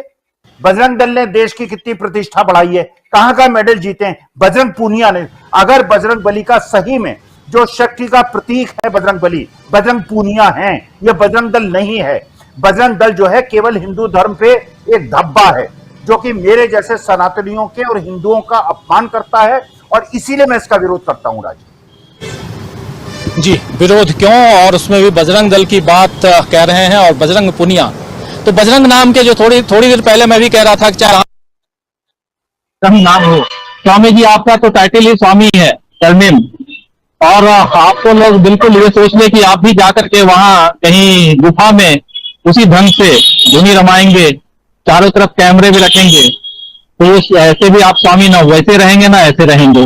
तो बात यहाँ नाम से नहीं है, बात कर्मों से है, और कर्म कौन क्या कर रहा है उसकी चीर-फाड़ हम कर रहे हैं, समझने की कोशिश कर रहे हैं कि आखिर चल क्या रहा है। और सबसे बड़ी बात कि क्या एक नाम से, किसी का नाम कुछ भी है, उससे आप भगवान के नाम को जोड़ दोगे और फिर रोना रोओगे और फिर उसको चुनाव में लेके आना चाहोगे। तो बहुत कुछ है। जरा आना चाहता हूं प्रोफेसर रविकांत जी आपके पास। रविकांत जी, किस रूप में आप देखते हैं इस पूरे मसले को? हालांकि ये बहुत ही, कहूं तो ऐसा मुद्दा है जिस पर चर्चा करने की जरूरत नहीं है हम जैसे लोगों को, लेकिन फिर भी कुछ लोग ऐसे हैं जो ध्यान भटकाते हैं, और इसलिए भी इसको क्लियर करना भी जरूरी होता है। आपके नजरिए से जो कुछ चल रहा है, और उसमें प्रोफेसर रविकांत जी, उसमें ध्रुवीकरण की राजनीति और उस राजनीति में कितना सफल होती हुई दिखाई दे रही है बीजेपी?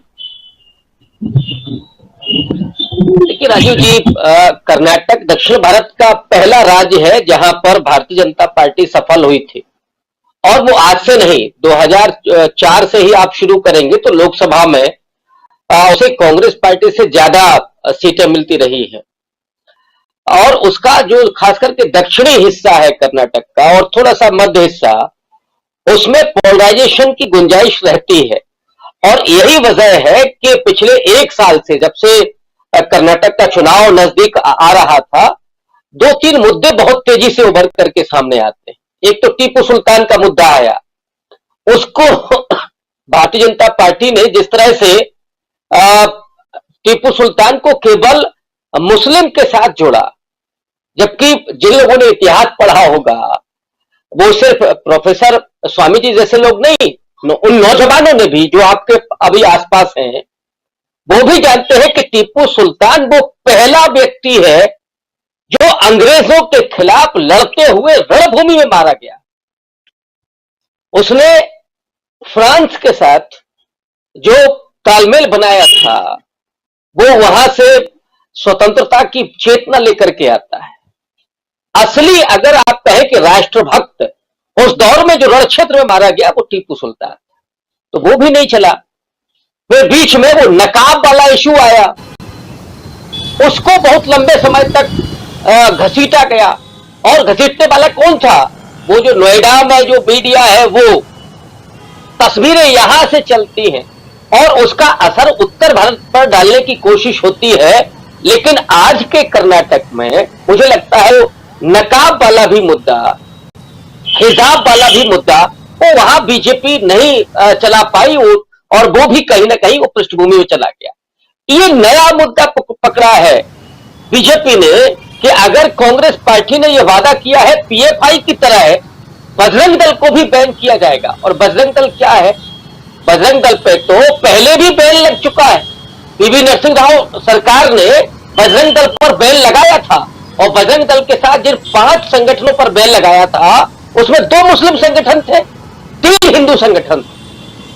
तो ये तब से लेकर के अब तक एक आतंक का पर्याय है। ये छोटा सांड है जो अपने आप को बजरंगी कहते हैं, जो कहीं भी दलितों को पीट सकते हैं गोरक्षा के नाम पर या स्त्रियों को प्रेम करने के नाम पर पीटते हैं, तो वो अपने घरों की लड़कियों को उनके घर में तक ही सीमित करना चाहते हैं। और थोड़ा और अगर जाएं तो मोहन भागवत जी ने क्या कहा था कि अगर पत्नी पति की सेवा नहीं करती है तो उसको बाहर धकेल दिया जाए। तो आप स्त्रियों को उसी मनुस्मृति के अनुसार चलाना चाहते हैं, हिंदू धर्म की स्त्रियों को। ये 14 फरवरी को जो करते हैं लाठी लेकर के सरेआम खड़े होते हैं, इनको संविधान की कोई फिक्र नहीं है, इनको कानून की कोई फिक्र नहीं है, ये बेलगाम है।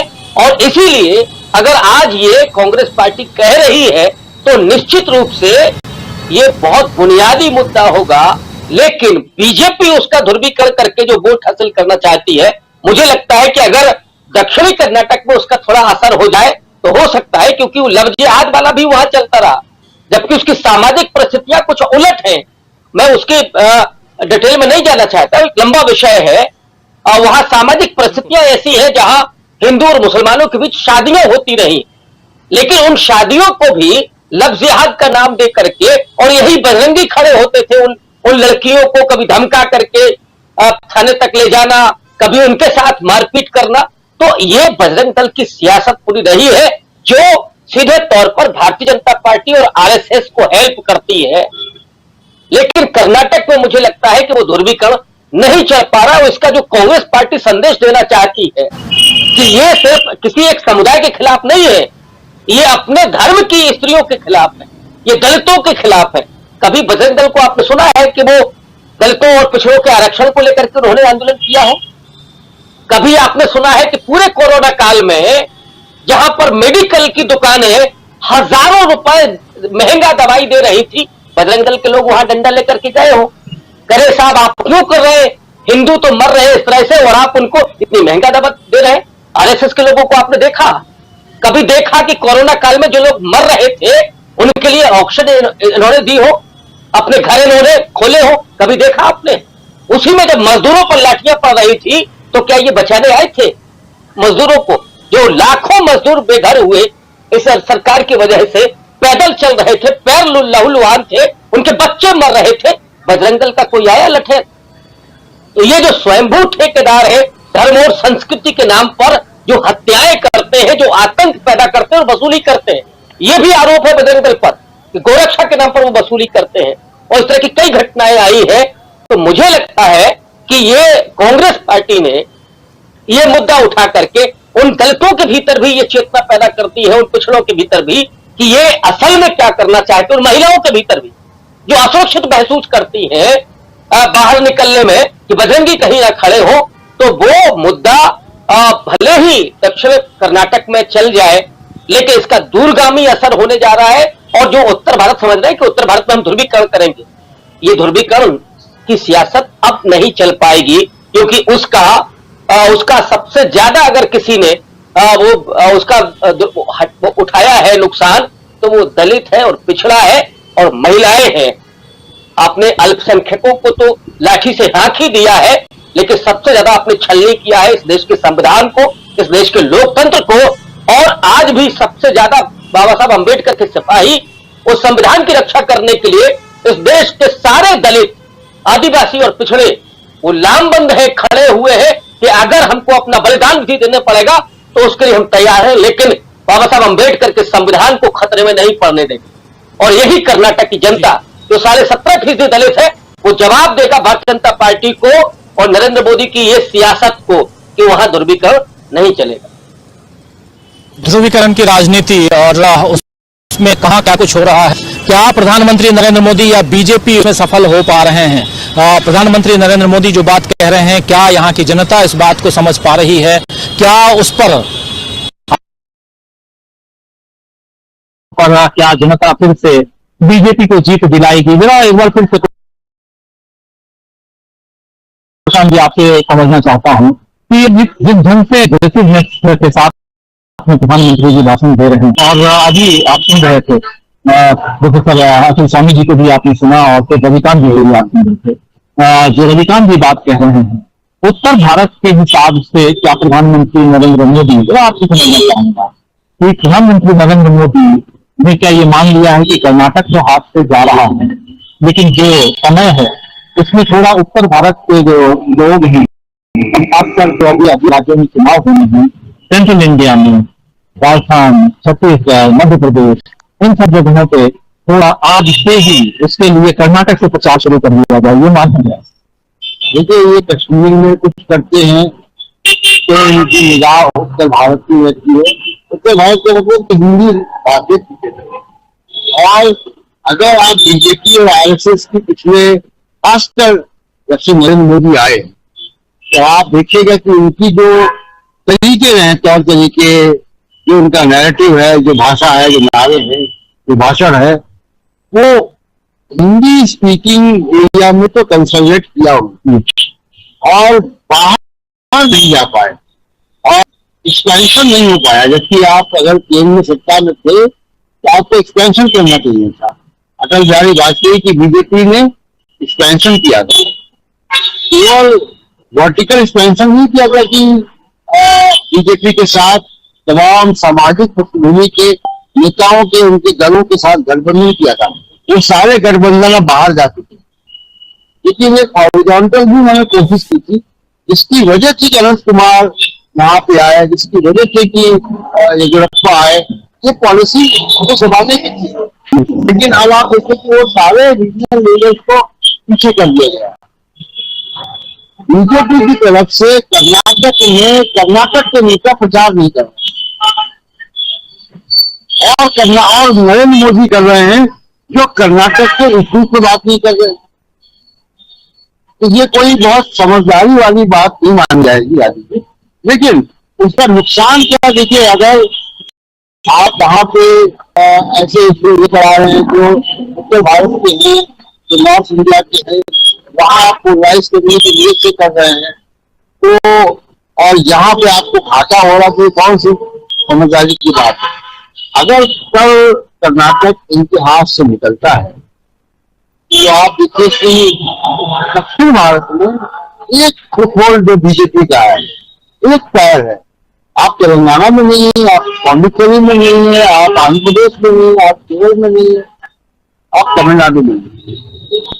तो अगर आप दक्षिण भारत में कहीं भी एक फुटबॉल आपके पास है और उसको भी आप गंवा देना चाहते, क्योंकि आपको उत्तर प्रदेश, बिहार, छत्तीसगढ़, मध्य प्रदेश, राजस्थान में कुछ अपनी राजनीति को मजबूत करना है, तो ये मैं कहूँगा कि बहुत समझदारी वाली बात तो नहीं है। और कर्नाटक में इंतजार है कि प्रधानमंत्री मोदी आए और कर्नाटक के मुद्दों पर बात करें। यही तो कांग्रेस कह रही है, कर्नाटक के मुद्दों पर बात कर रहे हैं। और दूसरे की आप देखिए, जनता से भी अगर आप बात कीजिए, तो एक महिला से बात कर रहे थे रास्ते में, और भी कई लोगों से बात है, लोग यहाँ के मुख्यमंत्री को जानते हैं, जो भी अच्छा या बुरा है वो नरेंद्र मोदी है। तो आप अपनी इमेज तो आपने बना दी, आपकी फोटो सब जगह टंग गई, आपके पोस्टर बैनर सब जगह टंग गए, लेकिन उससे नुकसान हो रहा। और उससे नुकसान कितना हो रहा कि आप अगर क्षेत्रीय नेताओं को नहीं आगे बढ़ाएंगे तो आप पार्टी के भविष्य के लिए काम नहीं कर रहे हैं। अगर आप इसको और दूसरे बड़े रूप में अगर आप देखें कि ये वाजपेयी जी या आडवाणी या मुर्मू बड़ो जोशी की बीजेपी थी, इससे बड़े स्ट्रॉन्ग सेकेंड लाइन बनाई। प्रधानमंत्री नरेंद्र मोदी सेकेंड लाइन में भी नहीं थे, थर्ड लाइन में थे। और यहाँ पे मुख्यमंत्री को जानते ही, जो भी अच्छा या बुरा है वो नरेंद्र मोदी है। तो आप अपनी इमेज तो आपने बना दी, आपकी फोटो सब जगह टंग गई, आपके पोस्टर बैनर सब जगह टंग गए, लेकिन उससे नुकसान हो रहा। सेकेंड लाइन के नेता सुषमा स्वराज, अरुण कुमार, राजनाथ सिंह, अरुण जेटली, ये लोग थे। ये प्रमोद महाजन, ये बड़े नेता बने आगे जाके। लेकिन आप देखिए कि नरेंद्र मोदी जो थर्ड लाइन के नेता थे, जो आज प्रधानमंत्री है, लेकिन नरेंद्र मोदी क्या कोई एक लाइन बना रहे हैं? क्या नरेंद्र मोदी कर्नाटक के क्षेत्रीय नेताओं को भी एक मौका दे रहे हैं कि तुम्हारे पोस्ट से तुम भी आगे आओ? क्या आप बोमई के पोस्टर देख रहे हैं आपकी जो जिससे कर्नाटक में है? बहुत वाजिब सवाल है और हम लोग लगातार घूम रहे हैं सड़कों पे और समझने की कोशिश कर रहे हैं कि कर्नाटक की जनता अपने मुख्यमंत्री को दोबारा उस कुर्सी पर देखना चाहती है या नहीं। इसमें से मैक्सिमम लोग जो हैं वो कहते हैं कि नहीं, बहुत हो गया, अब हमको कोई और मुख्यमंत्री चाहिए। कोई और मुख्यमंत्री में क्या कांग्रेस का मुख्यमंत्री या बीजेपी का? कुछ लोग हैं जो प्रधानमंत्री नरेंद्र मोदी की बात करते हैं, प्रधानमंत्री चाहिए। सवाल ये भी पूछते हैं हम लोग कि प्रधानमंत्री तो प्रधानमंत्री हैं, फिर उनको मुख्यमंत्री बना लोगे तो मुख्यमंत्री कर्नाटक के तो वो बनेंगे नहीं, जाएंगे तो गुजरात जाएंगे और वहां भी आप मुख्यमंत्री तो बनेंगे नहीं।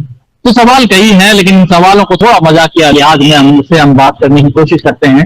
तो इसलिए, और दोस्तों जहां अभी खड़े होकर के हम चर्चा कर रहे हैं ये जगह है, बिल्कुल आपके पास आता हूँ। बिल्कुल मैं आपको एक दिखाना चाहता हूँ। कैमरामैन को बोलेंगे थोड़ा फोकस करें तो पीछे भी देखेंगे, वहाँ मैं काफी देर से नोटिस कर रहा हूँ, सिर्फ मोदी जी की फोटो एडवर्टाइजमेंट में आ रही है, कोई लोकल नेटवर्क नहीं आ रही। तो शायद इनका वो मैनिफेस्टो है।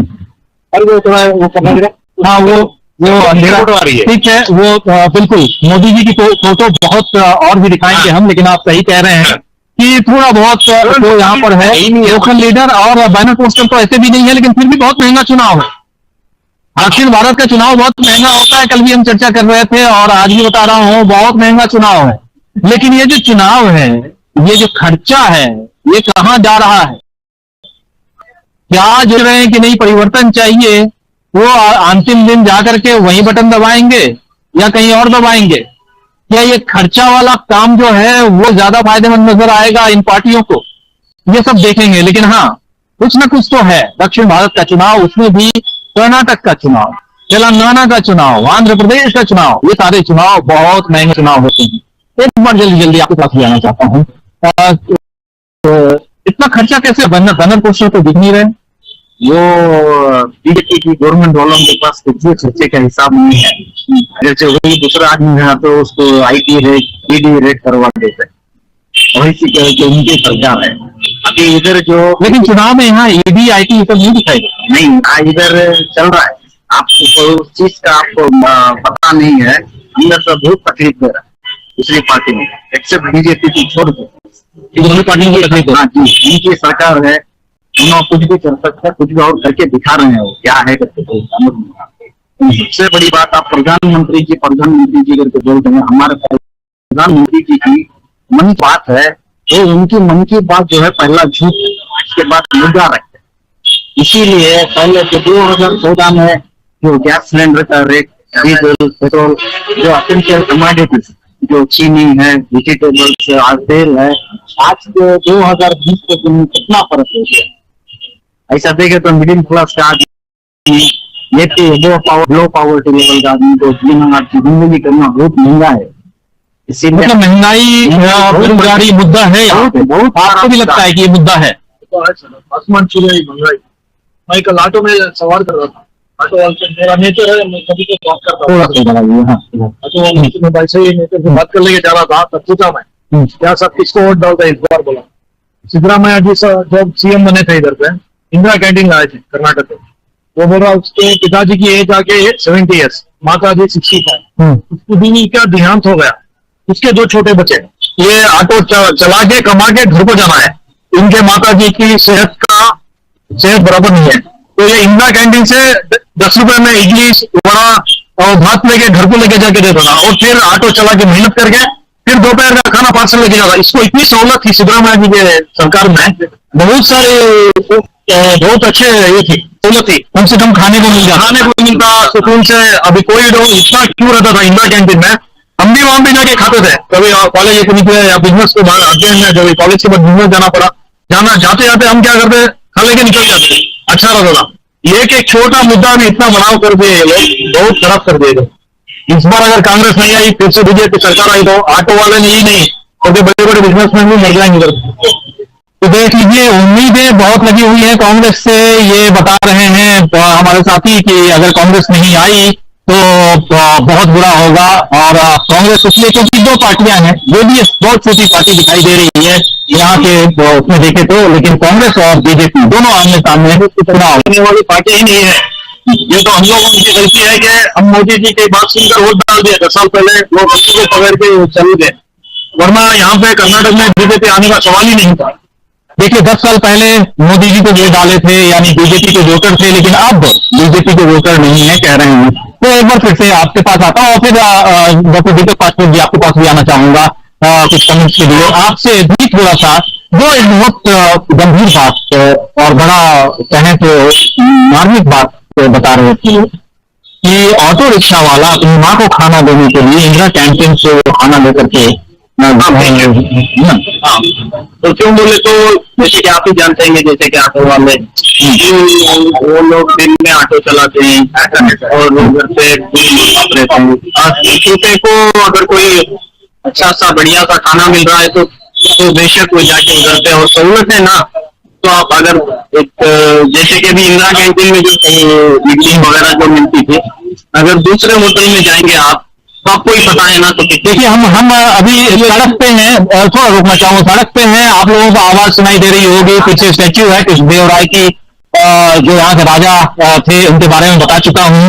और आवाज शोरगुल आप सुन रहे होंगे, थोड़ा सा वो एक माहौल, एक फील कि हाँ हम सड़क पे हैं और ग्राउंड जीरो से आप तक इस न्यूज पॉइंट पे पहुंचा रहे हैं। थोड़ा अगर मैं चाहूंगा, अगर कोई ऑटो चलाता हुआ ऑटो रिक्शा का ओनर अगर वो यहाँ पे है ना, आप अरे क्या देखिए इधर आइए। अभी ऑटो रिक्शा की बात हो रही है और देखिए ऑटो रिक्शा चलाते हैं और इनसे समझना चाहता हूँ क्या कुछ देख रहे हैं आप पिछले, देखिए ನಾನು 29 ವರ್ಷದಿಂದ ಮೈಸೂರು ನಗರದಲ್ಲಿ ಆಟೋ ಡ್ರೈವರ್ ಆಗಿ ಇದ್ದೆ. ಈಗ ಆಟೋ ಚಲಾವಣೆ ಮಾಡ್ತಾ ಇದ್ದೀನಿ. ಗ್ಯಾಸ್ ಬೆಲೆ ಕನ್ನಡ में बोल रहे हैं, ट्रांसलेट कर देंगे। ಗ್ಯಾಸ್ ಬೆಲೆ ಜಾಸ್ತಿ ಆಯ್ತು, ಪ್ರತಿಯೊಂದು ಜಾಸ್ತಿ ಆಯ್ತು, ಎಲ್ಲರಿಗೂ ಜಾಸ್ತಿ ಆಗಿ ವಿಚಾರ ಇದೆ. ಇದೇ ರಾಮದಾಸ್ ಸಾಹೇಬ್ ಏನಂತ ಹೇಳೋರು MLA ಅವರು ಆಟೋ ಡ್ರೈವರ್ಗಳಿಗೆಲ್ಲ ಏನ್ ಕೊಡ್ತೀರಿ ಅಂದ್ರು, ಹಂಗೆ ಟಿಕೆಟ್ ಎಲ್ಲ ಹಂಗೇನ್ ಕೊಟ್ಟಾರ ಅವರು। थोड़ा समझ लेते हैं क्या कुछ कह रहे थे। क्या देखिए अभी ये तो ऑटो ड्राइवर हैं 20 को 9 साल से, लेकिन इस 29 ईयर से चला रहे हैं। मगर ये बोल रहे हैं जैसे कि इतनी महंगाई हो गई है, जैसे कि गैस हो या गैस, ऐसे कई सारी चीजें हैं जो दिन को दिन बढ़ते जा रहे हैं, कम नहीं हो रहे। और ये बताए कि इनके जो क्षेत्र के जो MLA है ना रामदास, वो इनको वादा किए थे कि जैसे कि मैं इनको बना के देते, फ्री जो ड्राइविंग लाइसेंस रहता ना वो बना के देंगे। मगर ये क्या बता रहे हैं, वो रामदास को ही सीट नहीं मिली, तो मेरे को क्या मदद करके देते हैं बोल के। वो क्या बीजेपी से थे?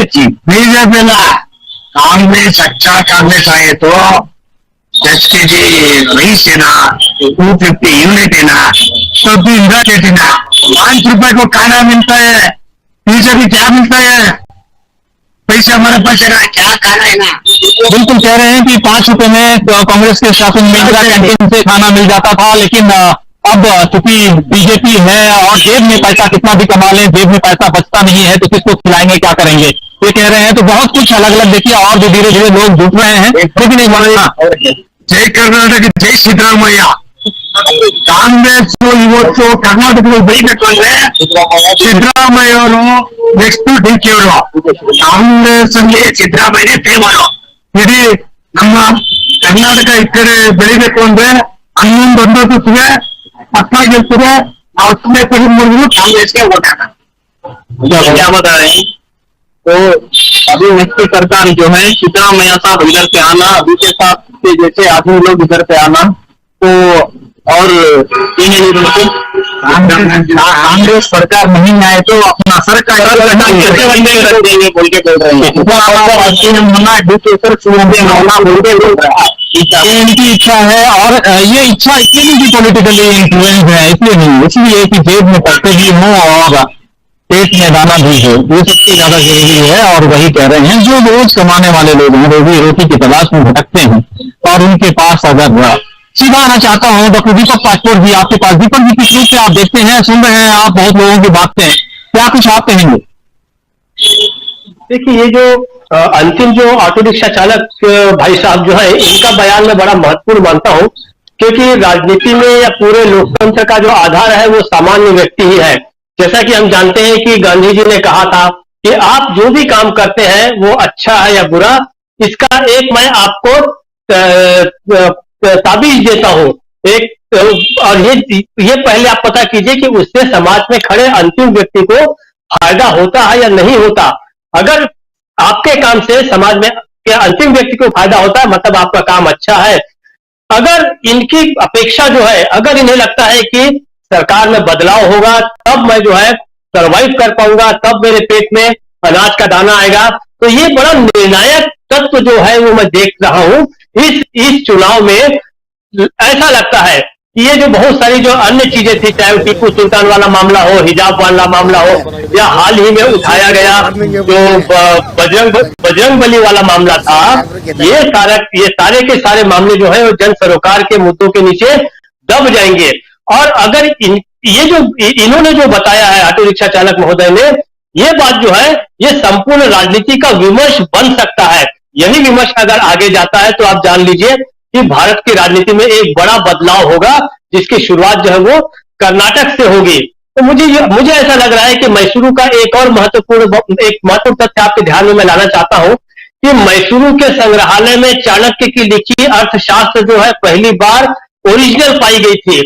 एक जो पंडित रामास्वामी थे, उन्होंने मैसूर के ग्रंथालय से उस पांडुलिपि को शोध निकाला था और बताया था कि चाणक्य के हाथ की लिखी जो किताब है अर्थशास्त्र, उसकी मूल पांडुलिपि ये है। अगर ऐसा होता है तो आज हमारे समाज में, हमारी राजनीति में जो झूठे चाणक्य घूम रहे हैं, उनका पर्दाफाश होगा।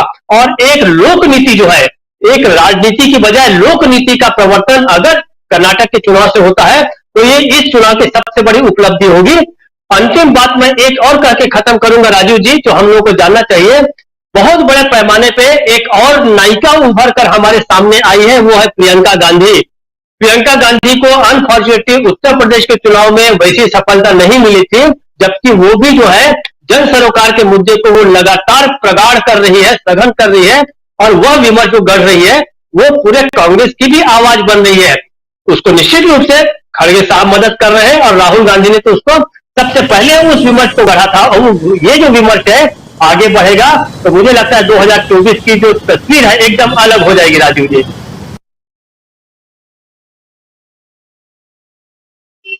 एक ब्रेकिंग खबर यह है कि 6 मई को सोनिया गांधी हो रही हैं, तो इस चुनाव के आखिरी 2 बॉल को खेलने के लिए शायद सोनिया गांधी भी तैयार है। 6 दिन 6 बॉल, अलग अलग लोग। प्रधानमंत्री नरेंद्र मोदी अलग बैटिंग कर रहे हैं ताबड़तोड़, और कोशिश कर रहे हैं कि किसी भी तरह से पोलराइज कर दें इस चुनाव को। लेकिन दूसरी तरफ प्रियंका गांधी की बात आप कर रहे थे अभी, डॉक्टर दीपक पाचपोर जी, और प्रियंका उभर कर एक नायिका के रूप में नजर आ रही है यहाँ पे। और राहुल गांधी 7 तारीख को कर्नाटक की राजधानी बेंगलुरु में रोड शो कर रहे हैं, उनका साथ देंगी प्रियंका गांधी। 8 तारीख को राहुल गांधी बेंगलुरु में प्रेस कॉन्फ्रेंस करेंगे, लेकिन उससे पहले 6 तारीख को हुबली में सोनिया गांधी पहुंच रही हैं। और यानी कि कांग्रेस की पूरी टीम आपको नजर आएगी कर्नाटक में, और डीबी लाइव की टीम भी आप सबके बीच है। और साथ में डीबी लाइव के साथ में ये तमाम साथी हैं जो अपनी बात, अपने विचार रख रहे हैं। हमारे साथ प्रशांत टंडन जी लगातार, प्रशांत जी आप भी आ जाइए, और लगातार बने हुए हैं और